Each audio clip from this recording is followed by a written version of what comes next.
안녕하십니까. 네. 99페이지 할 차례네요. 대리권의 제한.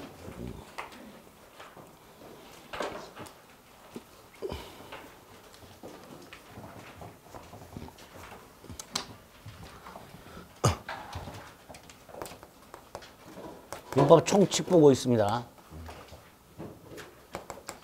계약과 같은 법률 행위가 유효하려면 어떤 요건이 필요한가?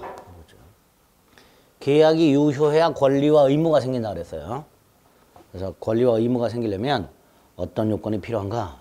그래서 법률행위의 목적이 확정성, 가능성, 적법성, 사회적 타당성 갖춰야 되고, 법률행위 필수 요소인 의사표시가 정상적이 된다 그랬죠. 자, 의사표시 정상적이라는 건 두 가지죠. 의사표시가 일치하고 사기 강박, 하자가 없을 걸. 요거 말하죠. 요 두 가지가 이제 일반적 유효요건이라고 모든 법률가 공통적으로 필요한 거죠. 그 다음에 이제 특별 유효요건이라고 대리를 보고 있습니다. 갑이 직접 계약을 하지 않고 타인, 대리인에게 부탁을 해서 대리인이 계약을 대신해 주고요. 그 계약상 권리와 의무는 본인에게 발생하는 이런 구조를 대리를 한다 그랬습니다. 그래서 지난주에 대리에 기초하고요. 두 번째, 이 타인을 통한 계약이 본인에게 유효가 되려면, 권리와 의무가 생기려면 두 가지 특별한 요건이 필요하다. 대리인에게는 대리권이 있어야 되고 대리인이 대리행위라는 걸 해줘야 된다. 그래서 대리권과 관해서 먼저 을에게 정상적인 대리권이 있을 것. 이게 첫 번째 요건이죠. 대리권이 뭐냐 뜻. 어떻게 발생하느냐. 특히 임의 대리권이 발생하는 수권행위. 거기까지 봤죠. 그게 지난주에. 그 다음에 중요한 게 대리권의 범위라고 그랬죠. 아주 중요하다 그랬죠. 대리권의 범위에 관해서 대법원 판례가 있었고요. 그 다음에 대리권의 범위가 불분명할 때 적용되는 118조. 거기까지 있었습니다. 그죠? 거기까지 했어요. 대리권의 범위까지. 네 번째, 대리권의 제한이라고 해서. 지난주에 이렇게 말씀을 드렸죠. 갑이 을에게 1억짜리 땅을 팔아달라. 그런데 얼마를 받아달라. 이런 말 안 했어요. 그럼 을은 100만 원에 팔아도 된다 그랬죠. 그죠? 아무런 책임을 안 진다 그랬어요. 갑이 팔아달라고만 했지. 얼마 이상을 받아달라는 말 안 했기 때문에 10,000원에 팔아도 돼요. 그러니까 을은 아무런 책임을 지지 않습니다. 그러니까 당연히 갑이 1억짜리 땅을 팔아달라고 부탁을 하면서 적어도 9천만 원 이상은 받아달라. 이런 식으로 할 수 있죠. 그런 게 대리권의 제한이 되는 거예요. 범위를 제한을 해버리는 거예요. 요 범위 내에서만 해달라 이런 식으로. 자, 이렇게 대리권은 법정 대리는 법률 규정에 의해서, 임의 대리는 수권행위를 통해서 얼마든지 이렇게 제한이 가능합니다. 다만 이제 우리 민법이 조문을 두 개를 만들어 놨다. 119조. 119조는 대리인이 2명 이상 있는 경우 말합니다. 갑이 땅을 을에게도 팔아달라고 부탁, 병에게도 팔아달라고 부탁. 이런 경우로 생각하시면 되죠. 갑에게 땅을 팔아줄 수 있는 대리인이 2명 있다. 이렇게 생각하시면 돼요. 이렇게 대리인이 2명 이상 있을 때는 원칙이 각자 대리입니다. 각자. 원칙이. 따로따로 하는 거예요. 각자 대리라는 건 이런 거죠. 을은 을 따로, 병은 병 따로 계약을 할 수 있다는 거예요. 그래서 둘이 만나고 합의를 하지 않는 한 을은 정에게, 병은 무에게 이런 식의 계약이 있을 수 있단 말이에요. 쉽게 말하면 이중계약이 있을 수 있다. 이중계약이. 그러니까 이런 이중계약 따위를 방지하기 위해서 갑이 을병을 모아놓고 공동으로 해라. 이렇게 제한을 할 수 있게 되는 거예요. 그래서 공동대리가 제한이 되는 거예요. 원래는 각자 할 수 있도록 되어 있기 때문에 공동으로 하라라는 게 제한이 될 수 있는 거예요. 이 공동대리 제한은 예컨대 미성년자의 경우에 부모가 혼인 중 공동으로 친권 행사하라는 법률 규정이 있고요. 법률 규정에서 공동대리 제한할 수 있구나. 또 하나는 각 갑이 을과 병에게 뭘 해달라고 부탁, 즉 수권행위 하면서 둘이 같이 해라. 이렇게 부탁할 수 있죠. 즉 수권행위를 통해서 제한을 할 수도 있게 됩니다. 이렇게 법률 규정이나 수권행위를 통해서 공동대리 제한을 할 수 있다. 이때 무엇을 공동으로 해야 되는가? 요거 생각해 주시면 돼요. 갑이 미성년자고 을병 부모가 있고 갑이 학원을 가려고 한다. 학원을 가려면은 학원과 계약을 해야 된다. 그 계약은 부모가 대리해 주게 된다. 이때 갑이 어느 학원을 어떤 과정을 다닐 것인가? 그거를 부모가 결정을 해야 되는 거예요. 당연히 이때 결정을 공동으로 해야죠.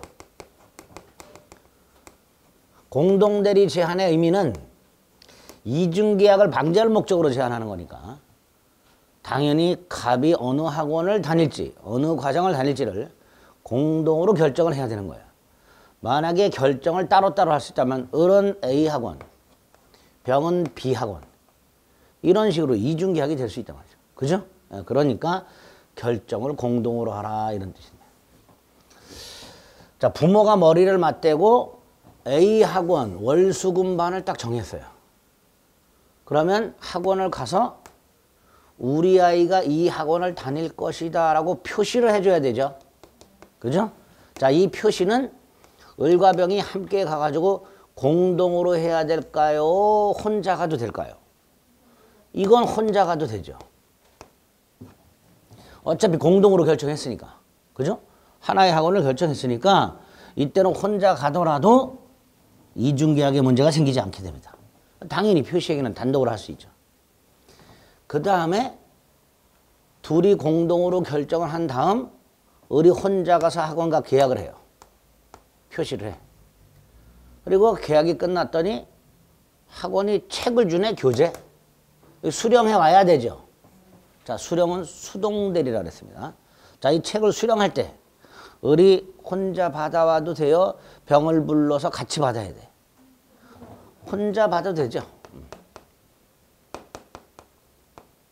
그래서 공동의 의미는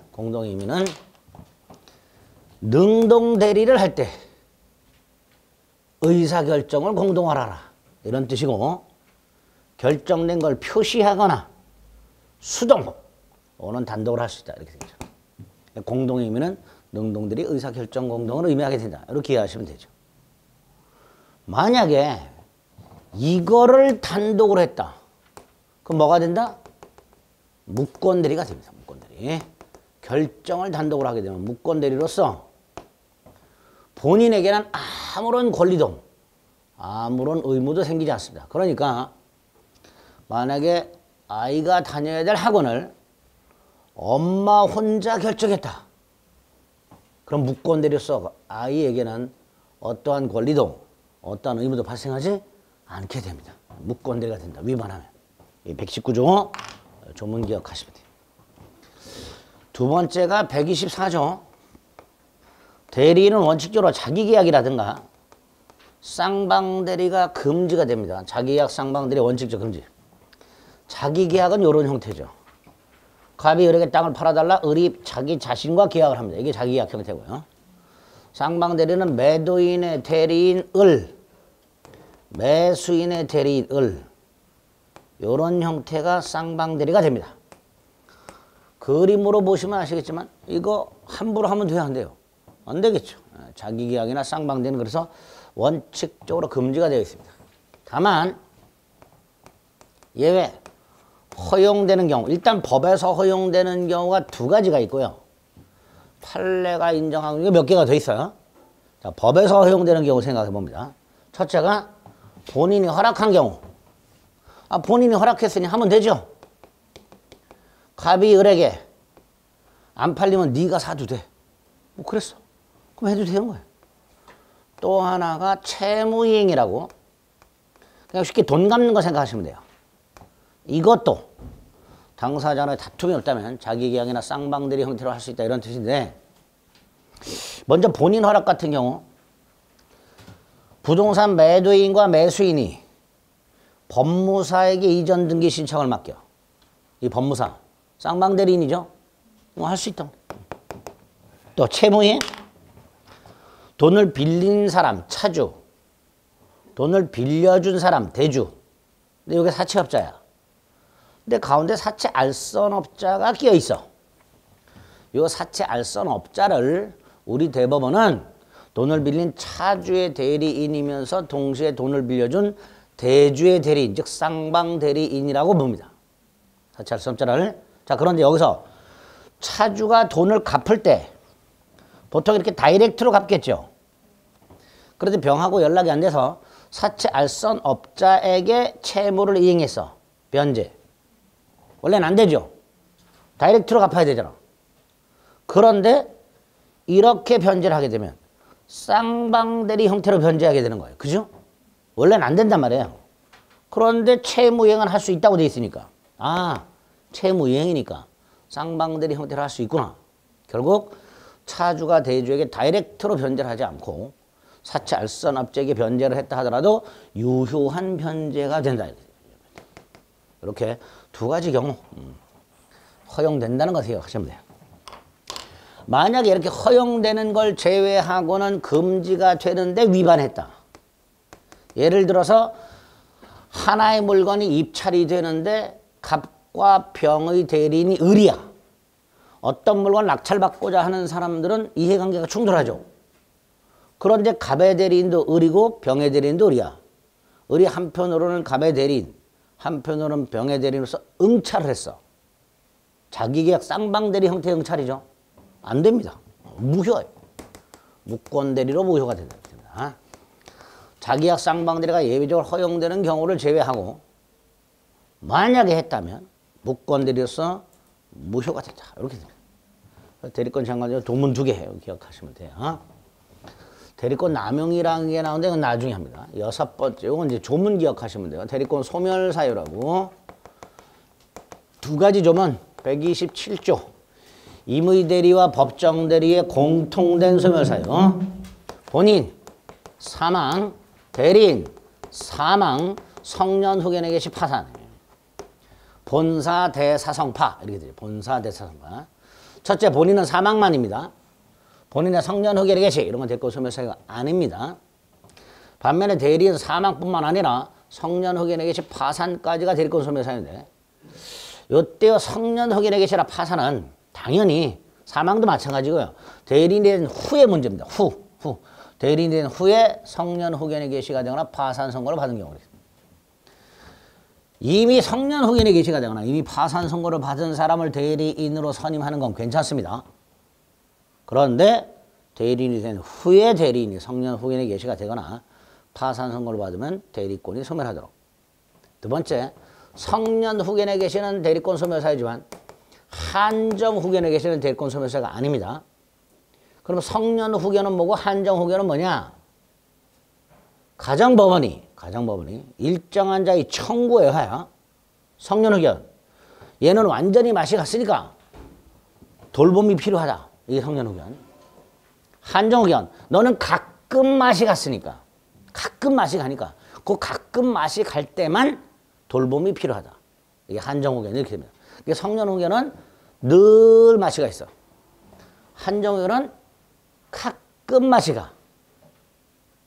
그래서 구별 간단히 하시면 되고요. 그 중에 성년 후견의 개시만 대리권 소멸사유로 되어 있다는 거 두 가지 조심하시면 돼요. 그 다음에 128조는 임의대리의 특유한 소멸사유. 자, 임의대리는 지난주에 어떻게 발생한다 그랬죠? 숙권행위를 통해서 발생한다 그랬죠? 그거 철회하면 되죠. 숙권행위 철회하면 됩니다. 그럼 대리권 소멸. 그러니까 숙권행위를 통해서 발생한다. 철회하면 대리권 소멸한다. 이렇게 되겠죠. 또 하나는 지난주에 원인관계라는 거 있었죠. 본인과 대리인 사이 계약관계. 그게 종료되더라도 대리권 소멸하게 됩니다. 임의들의 특이한 소멸사유 2개. 원인관계의 종료, 숙권행위의 철회. 이렇게. 여기까지가 대리권 남용을 뺀 나머지 대리권에 관련된 내용이죠. 99페이지 2번 대리권에 대한 양가를 본 124조 조문이 있습니다. 조문 확인하시고요. 밑에 동그라미 1, 동그라미 2, 예외 기억. 다음 페이지 니은. 니은의 한 5번째 줄 정도까지만 일단 기억해주세요.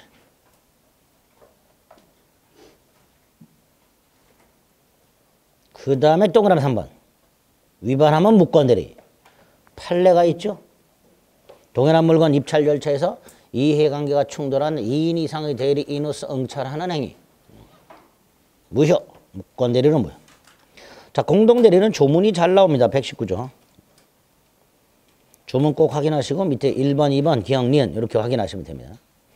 오른쪽 대리권 소멸사에는 조문만 암기하시면 되죠. 127조와 128조. 됐습니다. 여기까지가 대리권이다. 자, 그러면 갑이 직접 계약을 하지 않고 을을 통해서 계약을 했을 때 그 계약이 갑에게 유효하려면 첫째 을에게 뭐가 있어야 된다? 정상적인 대리권. 이게 첫 번째. 두 번째로 대리권이 있지만 을이 아무것도 안 하고 있어. 그럼 갑에게 권리 의무가 생길 리가 없죠. 그러니까 을이 그 대리권을 가지고 갑을 위하여 계약을 해줘야 돼. 이게 대리행위죠.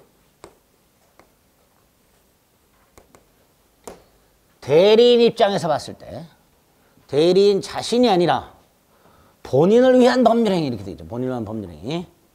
자, 이때 이 대리인은 어떤 방식으로 해야 을의 행위의 효과가 을이 아니라 갑에게 발생할까? 당연히 을이 계약할 때 효과는 누구한테 발생한다? 갑에게 발생한다는 걸 밝히면 되죠.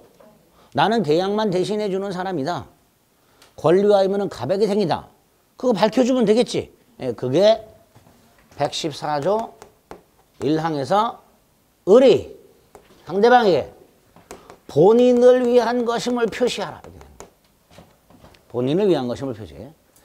이 본인을 위한 것임을 표시한다는 걸 대리의 의사표시 또는 현명 이렇게 부릅니다. 현명. 현명은 드러날 현자, 이름 명자.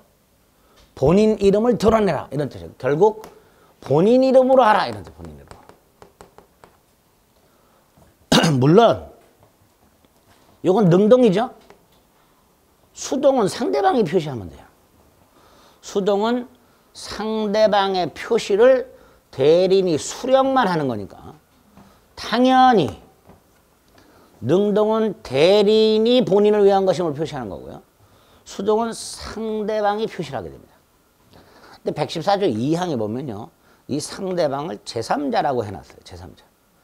대리인에 대한 제3자의 의사표시 이렇게 해놨습니다. 이때 제3자가 상대방이죠. 1항은 능동, 2항은 수동 이렇게 되죠. 1항은 왜? 대리인의 표시라고 되어 있고요. 2항은 상대방의 표시라고 되어 있죠. 이걸 현명의 주체 이렇게 부릅니다. 능동대리는 현명을 대리인이 해라. 수동대리는 현명을 상대방이 하라. 이렇게 되어 있죠. 그리고 요 본인을 위한 것임을 표시한다는 건 본인의 이익을 위한다는 뜻이 아닙니다. 이익이든 불이익이든 그 권리와 의무를 본인에게 귀속시키겠다 이런 걸 말해요. 또 본인을 위한 것임을 표시할 때 어떻게 표시할 것인가? 보통은 이렇게 표시하죠. 매매계약 같은 경우는 매도인은 갑이고 나는 대리인이다. 보통은 이렇게 표시해요. 보통은. 그렇겠죠? 계약서에도 보통 이렇게 표시할 거예요. 그런데 꼭 이렇게 하라고 되어 있지는 않아요. 즉 현명은 분류식이에요. 그래서 우리 대법원은 을이 병하고 계약할 때 이 계약이 을 자신이 아니라 타인을 위한 거다. 이것만 어떤 식으로든 표시하면 충분하다. 그래서 대표적인 게 위임장 제시가 있어요. 위임장 제시. 을이 병에게 위임장을 보여줬다면 그 위임장에는 갑은 을에게 A 토지 매각 권한을 위임한다. 이렇게 써 있단 말이지. 그러니까 아마 대리구나. 을이 병이 알 수 있게 되죠. 그러니까 반드시 매도인과 대리인 을이라고 표시할 필요는 없고 위임장을 보여주는 등 타인을 위한 계약임을 밝히면 충분하다. 그래서 을이 병에게 위임장을 제시했을 때는 계약서에 갑의 이름만 적고 갑의 도장만 찍어도 되고 을의 이름만 적고 을의 도장만 찍어도 대리행위다. 라는 게 판례예요. 대표적인 현명이 됩니다. 대표적인 현명. 세 번째, 이렇게 대리행위는 본인이 하는 것임을 표시해야 되는데 안 해도 되는 게 있다. 안 해도 되는 거. 현명 안 해도 되는 거. 부부간의 일상가사 대리. 귀가하는 퇴근하는 남편이 부인의 부탁을 받아서 두부를 한 모 사러 가. 가가지고 저는 누구의 남편 누굽니다. 왜 밝혀요, 안 밝혀요? 밝힐 필요가 없어요. 부관의 일상가사들이. 또 하나가 상행위의 대리라고. 계약 당사자 중 어느 일방 또는 쌍방이 상법에 규정되어 있는 상인인 경우를 상행위라고 합니다. 근데 이 상행위는 단골 거래 계약이 많죠. 그러다 보니까 할 때마다 뭐 굳이 현명을 하냐? 안 해도 된다.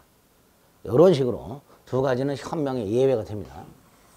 네 번째, 이런 예외를 제외하고는 본인을 위한 것을 표시해야 되는데 안 했어. 을이 병에게 갑을 위한 것을 표시하지 않았어. 을이 A 토지를 매각할 때 매도인 갑, 대리인 을 이렇게 해야 되는데 그렇게 하지 않고 마치 자기 땅인 양 또는 자기가 갑인 양 행세했어. 을이 병한테 이 땅은 내 땅이요. 또는 을이 병한테 내가 갑이요. 이런 식으로.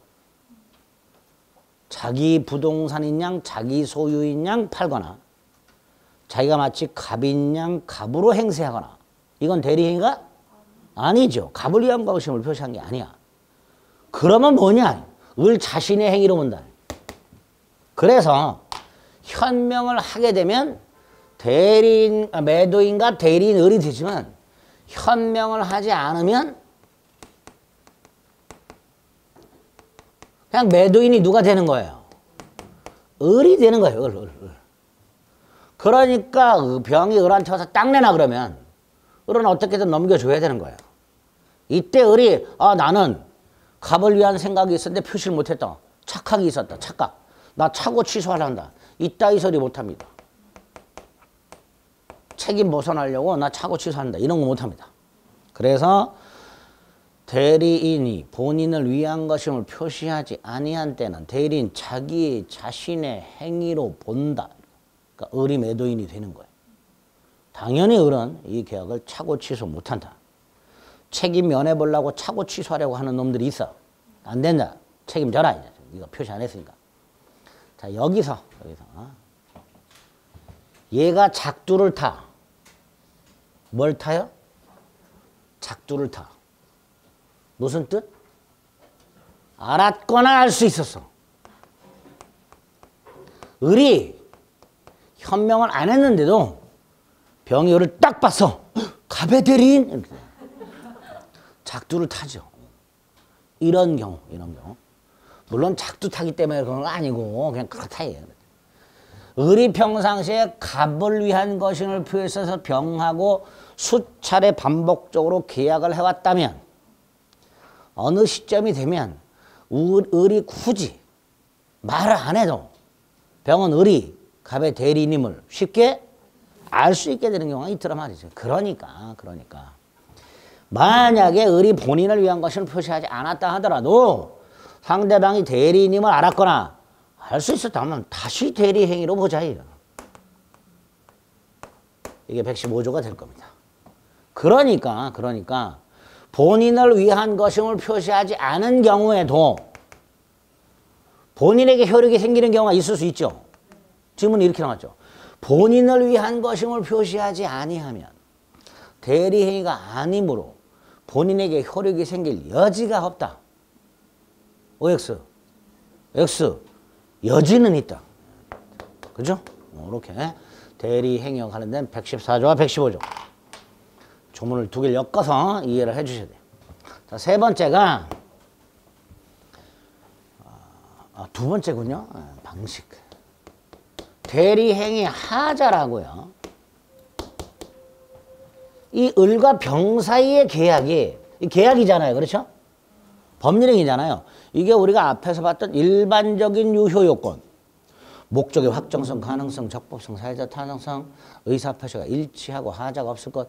이 요건을 못 갖춘 경우가 있을 수 있지. 있어. 예를 들어서 이게 강행규정을 위반해서 이런 경우. 반사회 질서 행위야. 불공정한 행위야. 비질이 표시가 있어. 허위 표시가 있어. 착오나 사기 강박이 있어. 있을 수 있죠. 있어요. 이런 걸 대리행위 하자라고 해요. 여기서 이 하자 유무를 누구를 기준으로 할 것이냐. 왜? 이 결과는 얘한테 귀속이 돼요. 무효나 취소 같은 결과는 누구한테 귀속이 된다고? 갑에게. 그런데 행위는 누가 해? 을이 해. 그러니까 행위자를 기준으로 판단할 것이냐, 무효와 취소라는 효과가 귀속이 되는 효과 귀속자를 기준으로 판단할 것이냐, 이런 문제가 생기게 되는 거예요. 갑이 직접 하게 되면 행위자와 효과 귀속자가 같으니까 갑을 기준으로 판단하면 돼. 그런데 대리는 행위하는 놈과 효과 귀속자가 다르니까 행위자를 기준으로 할 거냐, 효과 귀속자를 기준으로 할 거냐의 문제가 생기는데, 누굴 기준으로 해야 될까요? 당연히 행위자를 기준으로 해야죠. 보세요. 대리인 기준. 예를 들어서 갑이 을에게 땅 좀 사와라. 매수 대리권을 줬어. 그래서 을이 병 소유 땅을 샀어. 그런데 병은 이 땅을 이미 정한테 판 상태야. 제1매매, 제2매매 이렇게 돼요. 얘가 제2매수인이고 얘는 제2매수인의 대리인이. 그런데 우리 제2매매 계약이 반사회 질서 행위가 되는 경우가 있다고 그랬죠. 어떤 경우? 제2매수인이 적극가담한 경우. 그런데 지금 이 경우에는 갑은 병을 만나본 적도 없어요. 그러니까 갑이 병의 행위에 적극가담한다는 건 있을 수가 없단 말이죠. 그러니까 누가 적극가담? 을이. 네가 적극가담하면, 설령 갑이 적극가담한 적이 없다 하더라도, 갑이 을의 적극가담 사실을 몰랐다 하더라도 대리인에 의한 적극가담 행위는 반사회 질서행위로 무효가 되니까 갑은 소유권을 취득할 수가 없다. 부득 누굴 기준으로 판단할 수밖에 없어요. 을 적극가담 했는지 여부. 누구 기준? 대리인 기준. 그죠? 또 착오도 마찬가지다. 의사를 결정하고 표시하는 사람이 누구다? 을이다. 근데 착오는 의사 표시가 불일치하는 거라 그랬죠. 그러니까 결국 을의 의사와 표시가 불일치하고 그거를 을이 모르고 있어야 착오가 되고, 그리고 취소권은 누구한테 생기고? 갑에게 생기고. 그죠? 사기 강박도 마찬가지다. 갑하고 을 중에 누가 사기 강박을 당해야 되냐? 대리인이. 갑이 아니라 대리인이 사기 강박을 당해야 갑에게 취소권이 생긴다. 이런 식으로 그 대리 행위가 일반적 유효권을 갖췄냐 못 갖췄냐, 적극가담을 누가 했냐, 착오는 어떻게 판단할 것이냐, 사기 강박은 누가 당해야 되는가, 누굴 기준으로 한다? 대리 기준. 그죠? 이게 원칙. 그러니까 세 번째 같은 경우에도 이런 지문이 나온 적 있죠. 대리인이 사기 강박을 당한 적이 없다 하더라도 본인이 사기 강박을 당했다면 본인은 취소할 수 있다. X. 그죠? 본인이 백날 사기 강박을 당해봐야 을이 사기 강박을 당하지 않는 한 갑은 취소할 수 없다. 이렇게 됩니다. 대리인 기준 하라 이런 거예요. 그런데 예외 본인 기준 하는 게 있다. 이 중에 하나 우리 불공정원에서 본 게 있죠. 갑이 을에게 시켰는데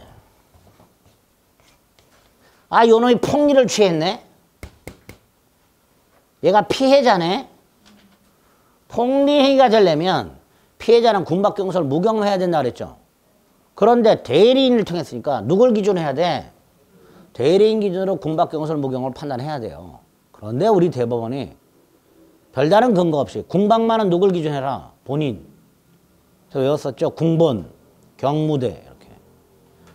대리인에 의한 불공정한 행위 경우에 116조 1항에 의하면 대리인을 기준으로 대리인이 궁박했는지, 대리인이 경솔했는지, 대리인이 무경을 했는지 이거 가지고 판단해야 되는데 궁박만은 누굴 기준? 본인 기준. 그래서 예외가 되는 거예요. 또 하나 110조 2항. 갑이 을의 땅을 팔아달라고 부탁을 했어요. 특정한 행위를 위임을 했어. 근데 거기서 끝나지 않고 갑이 지시를 해. 이래라 저래라. 이래라 저래라. 이래라 저래라가 글자로 쓰면 이거죠. 일해라 절해라죠. 예? 아니죠. 이래라 저래라죠. 누가 이렇게 인터넷에 썼더라. 일해라 절해라. 이래라 저래라. 그렇죠. 맞춤법 잘못 쓰는 게 너무 많아가지고 그죠? 인터넷에 뭐 하는 거 보면 기절초풍하죠. 네. 그 중에 너무 웃겼어요. 일해라 절해라. 이래라 저래라 이렇게 쓰죠. 지시를 해. 시시콜콜이. 만약 본래 대리는요 맡겨놓고 그걸로 끝이야. 시시콜콜이 지시하면 안 돼. 근데 지시했어. 그럼 이때 을은요 사자에 가까워요. 뭐에 가깝다고? 사자에 가깝지. 그러니까 이때 누굴 기준해라? 갑을 기준해라. 갑을 기준해라. 그런데 조문이 좀 어려워요. 조문을 이해하셔야 돼. 예를 들어서 갑이 뭔가를 알고 있었어. 악의. 또는 알 수 있었어. 과실. 근데 얘는 몰라. 부지. 만약에 선악이 문제가 됐을 때 을을 기준으로 한다면 갑은 이렇게 주장할 수 있어요. 을을 기준한다면 갑은 나는 비록 악의지만 대리인은 선이잖냐 이렇게 주장할 수 있는 거예요. 누굴 기준한다면? 을을 기준한다면. 그럼 반대로 갑을 기준한다면 주장할 수 있다 없다? 주장할 수 있다 없다? 다시 한번 을을 기준한다면 갑은 나는 비록 악의지만 대리인은 선이잖냐라고 주장할 수 있게 되는 거예요. 대리인 기준해라 이렇게. 누굴 기준한다면? 대리인 기준한다면. 상대방이 갑한테 너 악의지 않냐 이렇게 할 거 아니에요. 원래 선의가 보호가 많이 되잖아. 근데 병이 갑에게 너 악의지 않냐 그럴 때 갑은 나는 악의지만 대리인 기준해야 되니까 대리인은 선이지 않냐 이렇게 주장할 수 있는 거야. 을을 기준한다면. 그럼 반대로 갑을 기준한다면 주장할 수 있다 없다? 없다가 되겠죠. 116조가 그렇게 돼 있어요. 지시한 경우 본인은 자신이 알았거나 과실로 알지 못한 사정에 대하여 대리인의 부지를 주장하지 못한다. 이렇게 놨어요. 이게 116조 2항이에요. 이 조문을요 설명을 듣지 않으면 들어도 무슨 말인지 조문이 거지같이 돼 있어.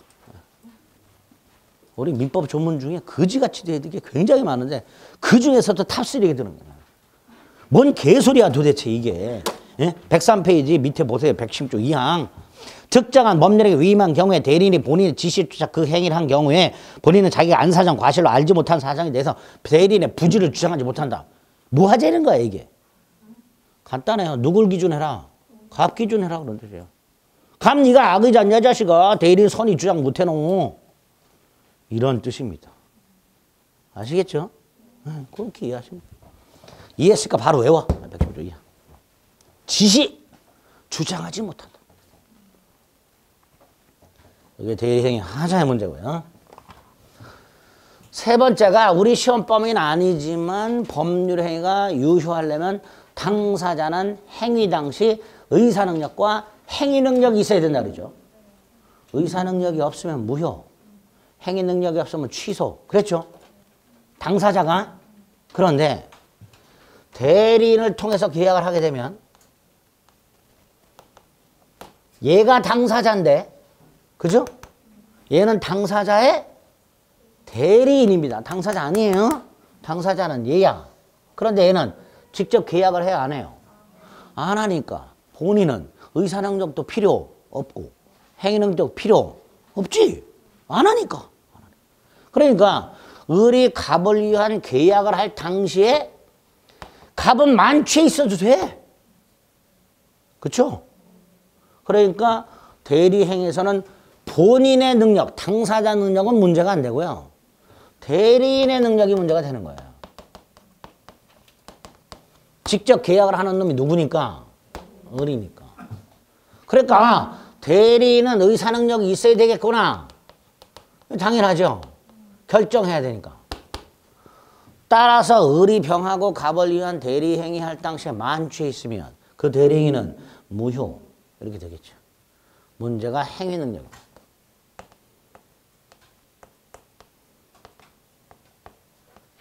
(117조) 대리인은 행위능력자임을 요하지 않는다. 자, 갑이 땅을 팔아야 되는데 바빠가지고 누구한테 맡겨야 되는데 주위에 친구들이 다 부동산 잼뱅이야. 맡겼다간 큰일 날 것 같아. 누구한테 맡기지 고민하는데 옆집에 중3짜리가 중개사 자격증을 땄대. 15세. 최연소 합격자. 이 학원에서 나왔었죠, 예전에. 네. 터가 좋아요. 최연소 합격자가 여기서 나왔었어요. 중3. 남학생. 엄마가 공인중개사 사무실을 해. 자격증을 빌려서. 그래서 엄마가 자격증 달라고 공부를 해. 학원 안 나와. 맨날 떨어져. 그래서 아들을 시켰어. 아들이 따줬어. 이렇게. 우리도 할 수 있어요. 제한 능력자도 되는 시험이야. 자, 그래서 우리 갑의 부탁을 받아서 갑수의 땅을 팔아. 그런데 미성년자는, 제한 능력자는 계약을 할 때 부모 동의 받아야 된다 그랬죠. 그러니까 이게 필요하냐는 문제가 생기는 거예요. 필요하다, 필요 없다? 필요 없지. 우리 자기 땅을 파는 게 아닌데. 우리 자기 땅 팔 때는 부모 동의 받아야죠. 그런데 그럼 누구 땅을 팔아줘? 갑소유 땅. 갑소유 땅을 타는데 우리 부모 동의가 왜 필요해? 그렇죠? 그래서 대리인은 제한 행위 능력자임을 요하지 않는다라는 말은 미성년자와 같은 제한 능력자도 타인의 대리인으로서 단독으로 대리 행위할 수 있다라는 뜻이에요. 그러니까 이 대리 행위를 을의 부모 동의 안 받았다는 것을 이유로 제한 능력자라는 이유로 취소할 수 있다 없다? 없다 이런 뜻이죠. 대리 행위를 을의 제한 능력을 이유로 취소할 수는 없다 이런 뜻입니다. 근데 이거하고 구별하셔야 될 게 있어요. 갑이 이렇게 땅을 팔아달라 그랬더니 우리 아저씨 얼마 줄 거예요? 그래요. 제가 팔아드리긴 하는데요. 얼마 주실 거예요? 그래요. 그래서 수수료 10% 주겠다라고 계약을 했네. 자, 이 계약은 늘 자신의 계약이죠. 부모 동의 받아야지. 따라서 요거를 만약에 을이 부모 동의를 받지 않고 했다 그러면 이건 뭐 할 수 있다? 취소할 수 있다. 원인 관계는 취소할 수 있다. 이렇게. 117조 대리인은 행위 능력자임을 요하지 않는다라는 말은 자, 대리인이 제한 능력자인 것을 전제로 그 제한 능력자인 대리인의 대리 행위를 취소할 수는 없다고요. 원인 관계는 취소할 수 있다가 됩니다.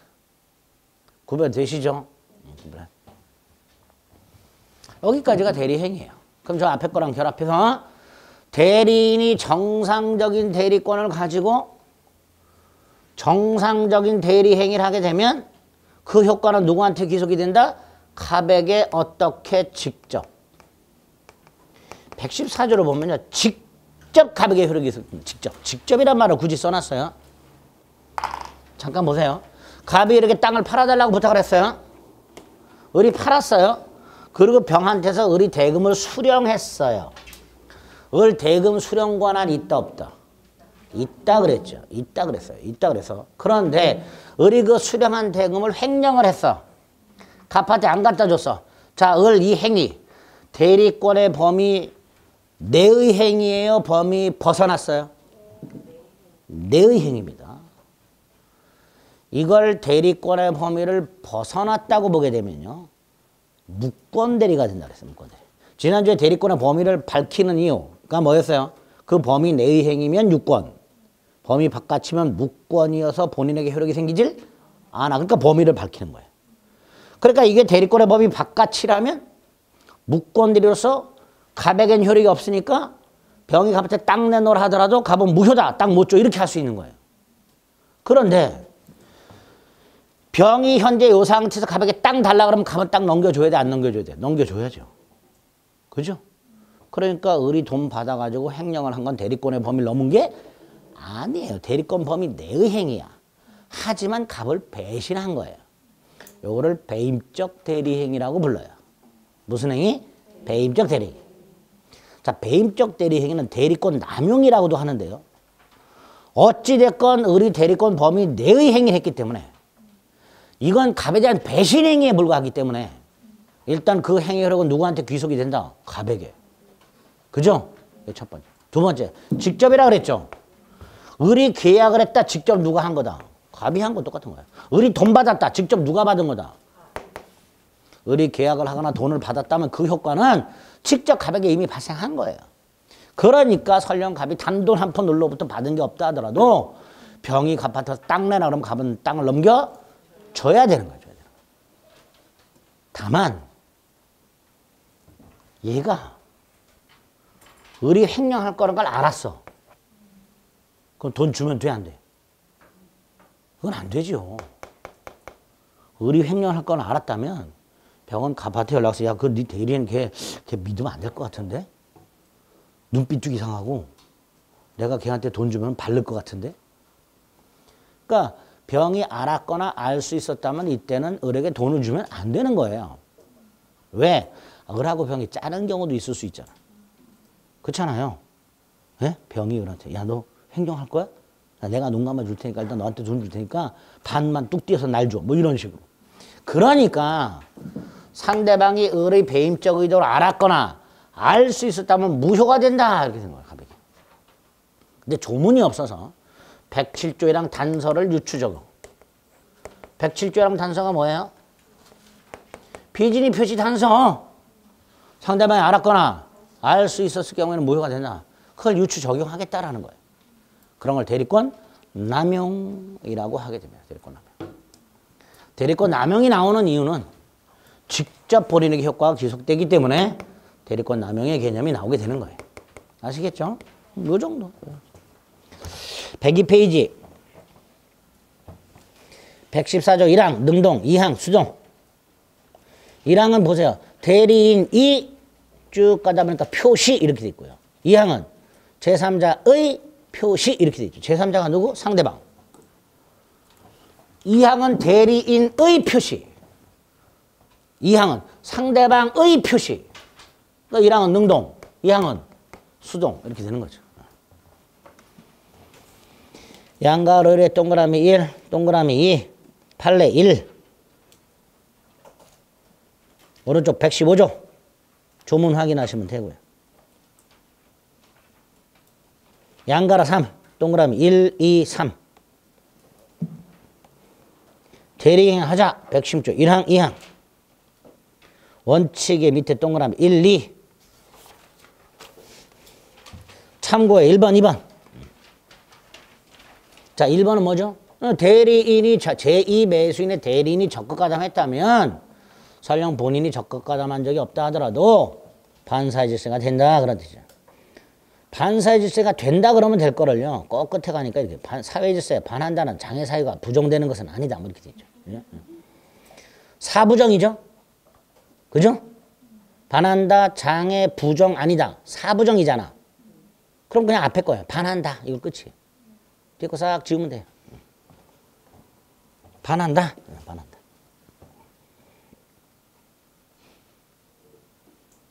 예외 동그라미 1번 다시 한번 확인. 대리권 남용이 나왔네요. 이런 걸 대리권 남용이라 한다. 원칙 본인에게 유효하다. 그러나 오른쪽 상대방이 알았거나 알 수 있었을 경우에는 비질의 표시 규정을 유추 적용해서 본인에게 효력이 없다. 이렇게 되는 거죠. 대리 능력 117조 양가로 1, 양가로 2. 다음 페이지 대리행위 효과 양가로 1, 동그라미 1, 2. 오른쪽 대리인은 행위 능력을 요하지 않지만 의사 능력은 있어야 되고 반면에 본인은 행위 능력도 의사 능력도 필요 없고 조심할 거 대리행위 할 때 대리인이 대리행위 할 때 본인은 의사 능력도 필요 없고 행위 능력도 필요 없어요. 수권행위라거나 그럴 땐 있어야죠 당연히. 그런 의미다. 됐죠? 여기까지가 대리의 삼면관계 내용입니다. 대리권과 대리행위. 자, 그러면 다시 대리행위가 유효하려면 대리권이 있고 대리행위가 있어야 돼. 따라서 대리권이 없이 대리행위라면 무효여야 돼. 그죠? 그게 무권대리예요. 그래서 무권대리를 보면 되는데 중간에 쓸데없이 뭐 이상한 놈이 하나 껴있어. 복대리라고. 아이 개 짜증나 요놈 때문에. 무권대리로 바로 가면 되는데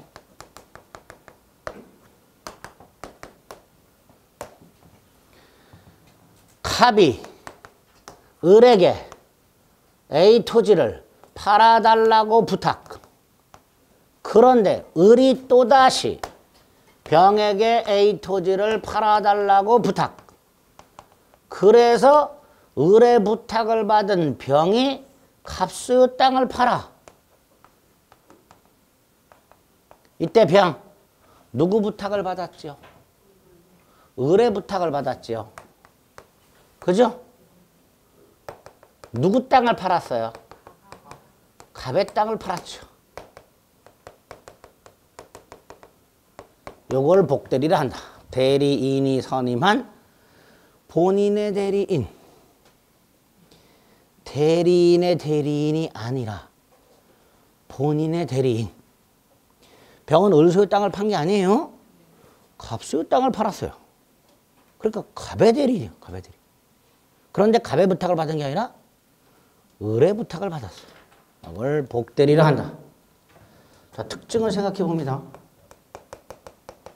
첫째, 을이 병에게 A 토지를 팔아달라고 부탁하는 것은 을의 대리행위다 아니다. 을의 대리행위다 아니다. 에? 대리행위 아니에요.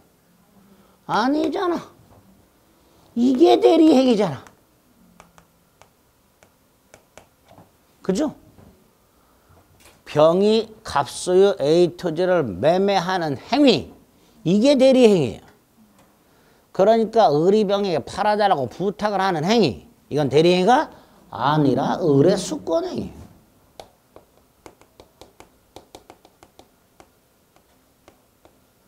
이것도 수권행위죠. 부탁하는 게 수권이라 그랬잖아. 똑같이 수권행위야. 헷갈려. 다르게 부르자. 복임행위. 이렇게. 자, 을이 병에게 부탁을 하는 행위는 대리행위가 아니란 말이에요. 그렇죠? 대리행위는 누굴 위한 것임을 표시해야 돼? 본인을 위한 것임을. 그죠? 누구 이름으로 해야 돼? 본인 이름으로. 대리행위는. 근데 이건 대리행위가 아니니까 본인 이름으로 하면 돼, 안 돼요? 안 돼. 대리인 자신의 이름으로 하는 거야.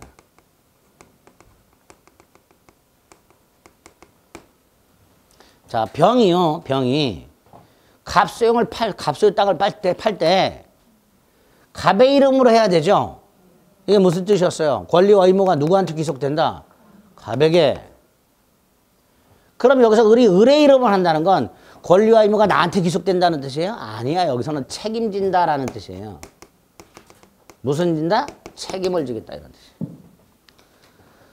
그래서 갑을 위한 것임을 표시한다는 것은 갑에게 권리, 의무, 책임이 다 귀속된다는 뜻이고, 을이 병을 선임할 때 을의 이름으로 선임한다는 건 그냥 책임지겠다라는 정도의 의미가 됩니다. 그래서 복대리는 대리인이 대리인 자신의 이름으로 선임한 본인의 대리인 이렇게 됩니다. 여기서 대리인 자신의 이름이란 무슨 뜻? 책임지겠다 이런 뜻이죠. 을이 병한테 네가 잘못해서 갑에게 손해가 생기면 너는 걱정할 게 없어. 책임은 내가 져. 라는 뜻입니다. 대리인 자신의 이름으로 선임한다. 그러니까 을은 요놈이 잘하나 못하나 감시 감독이 필요하죠. 책임 안 지려면. 이 감독권의 근거가 뭐냐? 을의 대리권이에요. 그 말은 을이 병을 선임하더라도 을의 대리권을 소멸하지 않는다. 이런 뜻이에요. 그리고 병의 대리권은 을의 대리권에 종속하게 됩니다. 범위와 존재. 범위에 종속한다는 건 병의 대리권의 범위는 을의 대리권의 범위와 같거나 작아라 이런 뜻이에요. 을의 대리권의 범위보다 클 수는 없다 이런 뜻이죠. 존재. 을의 대리권이 소멸하면 병의 대리권도 소멸한다 이런 뜻입니다. 네 번째. 얘는 누구의 대리인? 병은 누구의 대리인? 본인 갑의 대리인. 그러니까 대리 행위를 할 때 누구를 표시? 본인을 위한 것임을 표시. 대리인을 위한 것임을 표시하면 된다, 안 된다? 절대로 안 된다. 다섯 번째, 얘는 언제나 임의 대리인. 왜? 대리인의 뭐에서 대리권이 생겼으니까? 수권행위. 그러니까 우리 설령 법정 대리인이라 하더라도 병은 임의 대리가 되는 거예요. 법대리인은 언제나 대리인의 수권행위에 의하여 대리권이 생깁니다. 그래서 언제나 임의 대리인 이렇게 됩니다. 여기 복대리 특직이 되는 거예요. 의하고 특직을 반드시 정확하게 암기해 주셔야 됩니다. 세 번째, 을은 어떤 경우에 복대리인을 선임할 수 있으며 어떤 책임을 지는가에 대해서 임의 대리와 법정 대리를 나눠서 규정하고 있다. 먼저 임의 대리는 원칙적으로 복대리를 서지 못한다. 본인이 믿고 맡겼는데 함부로 다른 사람에게 부탁하면 안 된다.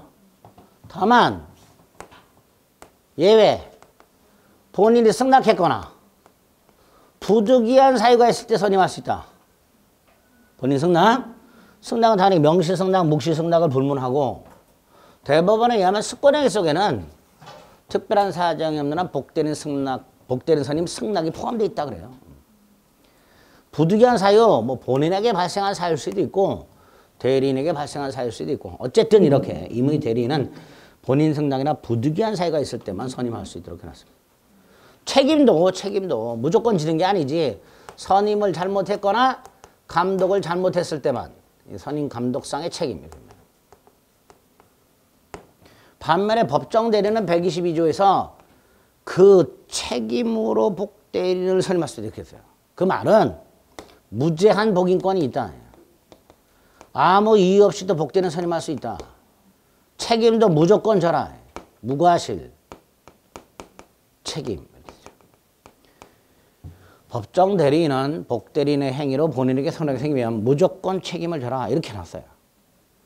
그런데 이 둘 다 책임이 감경 면제되는 경우가 있다. 먼저 임의 대리. 을이 복대리인을 선임하려고 해요. 갑한테 가서 승낙을 구합니다. 을이 야 내가 좀 시간이 바빠가지고 그런데 내가 다른 사람한테 부탁할게. 내가 잘 아는 부동산 전문가가 있어. 자, 여러분이 갑이야. 1번 그래라. 2번 바쁘면 하지마. 내가 다른 사람한테 부탁할게. 자, 1번과 2번 중에 보통 어떻게 할까요? 사람은 1번, 2번. 2번이죠. 여러분이 갑이야. 을한테 땅을 팔아달라고 부탁을 했는데 얼마 있다 을이 여러분에게 와가지고 내가 바쁜데 내가 잘 아는 사람한테 부탁할게. 승낙해줘. 그럼 여러분은 오케이 할까요? 아니면 하지 마라 그럴까요? 바쁘면 하지 마라 그러는 게 보통이죠. 그렇잖아요. 근데 얘는 달라. 승낙을 하면서 대신 내가 지명한 자를 선임해. 지명만 해, 지명만. 선임은 얘가 해. 이렇게 복대리인을 본인이 지명을 한 경우에 지명을 한 경우. 선임은 을이 합니다. 갑이 선임까지 하면 얘는 그냥 대리예요. 이런 경우에는 본인이 지명을 한 놈이 부적임, 불성실 해야 되고요. 그 사실을 대리인이 알고 있어야 되고요. 그럼에도 갑에게 말하지 않았거나 해물하지 않았을 때 요때만 책임을 져요. 요때만. 즉 본인이 지명을 했을 때 을의 책임이 발생하려면 요건이 굉장히 까다로워요. 세 가지 요건을 갖춰야 돼. 요럴 때만 을은 책임이다. 요럴 때만. 그게 아니라면 을은 책임이 없다. 법정대리는 부득이한 사유로 복대리는 선임한 경우. 법정대리는 아무 이유 없이 선임할 수 있다 그랬죠. 그럴 때 무조건 책임을 져요. 근데 부득이한 사유가 있어서 복대리인 선임했을 때는 임의대리와 마찬가지로 선임, 감독에 관한 책임만 지게 됩니다. 이렇게 120조부터 122조까지 조문 꼭 확인하시고 네 번째, 복대리인의 지위. 일단 123조 1항은요. 본인의 대리인임을 명확하게 밝히고 있고요. 2항 복대리인은 본인이나 제3자에 대하여 대리인과 동일한 권리 의무가 있다. 이런 규정이 있습니다. 123조 2항. 자, 그 의미를 이해해 봅니다. 예를 들어서 본인 갑이 이렇게 땅을 팔아달라고 부탁을 하고 수수료를 10% 주기로 계약을 했어. 원인관계. 그럼 어른 나중에 수수료 요구할 권리가 있는 거죠. 그런데 그 상태에서 우리 병을 선임한 경우 갑이 병을 따로 불러서 수수료 주기로 계약을 할까요? 안 할까요? 안 합니다. 그럼 어떤 일이 생겨요? 일은 병이 하고 수수료는 누가 챙기고? 을이 챙기고. 안 된단 말이에요. 그럼 병이 불만이 생기겠지. 그러니까 갑과 을 사이에 계약을 통해서 을이 권리가 있다면 갑과 병은 따로 계약을 하지 않았다 하더라도 병도 을하고 똑같은 권리가 있다. 이 규정으로. 123조 2항. 그래야 병이 불만이 없겠지. 그죠? 그게 123조 2항의 뜻이 됩니다. 이런 거 2항. 다섯 번째, 복대리인도 또 다른 복대리인을 선임할 수 있을까요? 없을까요? 복대리인, 저 병도 또 다른 복대리인을 선임할 수 있을까? 없을까? 네, 법대리인 아까 언제나 무슨 대리인이라고 그랬어요? 임의대리인. 그러니까 임의대리인과 마찬가지로 복위권이 있다. 이거죠. 그 뜻은 원칙적으로 또 다른 복대리인을 선임할 수 없다. 단 본인 승낙이나 부득이한 사유가 있다면 복대리인도 또 다른 복대리인을 선임할 수 있다. 이렇게 해석을 합니다. 마지막으로 복대리권의 소멸. 대리권이 소멸하면 소멸하겠죠. 그죠?